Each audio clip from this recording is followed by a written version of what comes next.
me demande tout le temps pourquoi les poissons ont disparu. Il répond, mais parce qu'on les a mangés. Enfin, ils n'ont pas disparu, on les a mangés. Donc c'est sûr que si on arrêtait de consommer comme on consomme des poissons, on est quand même fautif. Hein. On a Frédéric Lemanac, notre directeur scientifique, on regarde justement par rapport aux prises de poissons et la population mondiale, on devrait à peu près une consommation durable par personne, par habitant, ça serait autour, c'est vraiment à la louche, hein, parce que pour faire un truc robuste scientifiquement, c'est un peu plus complexe que ça. Mais en gros, ce serait 10 kilos de poissons par habitant sur la planète par année. En France seulement, en produits de la mer, hein, au sens là. Et nous, en France, on est à 34. Dans les pays un peu insulaires, c'est sûr, les îles, ils sont encore plus dépendants des ressources marines. Ils sont à 100 kilos par habitant par personne.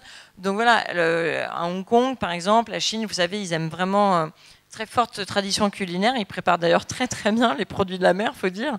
On est à plus de 64 kilos par personne par an. Donc les impacts sont quand même pas... On n'a pas la même responsabilité quand on voit qu'en Afrique subsaharienne, on a à moins de 8 kilos par personne par an, où là, en effet, ça pose des questions de sécurité alimentaire. Tu as dit au détour d'une phrase qui ne m'a pas échappé, quand on pourrait aussi penser à nos frères dans cette histoire de la surpêche ou de la surexploitation des ressources, quelles qu'elles soient, hein, vivantes, non vivantes. Mais on pille le tiers-monde, bien sûr qu'on fait ça. Une fois qu'on a pillé nos ressources facilement accessibles, on va un peu plus loin.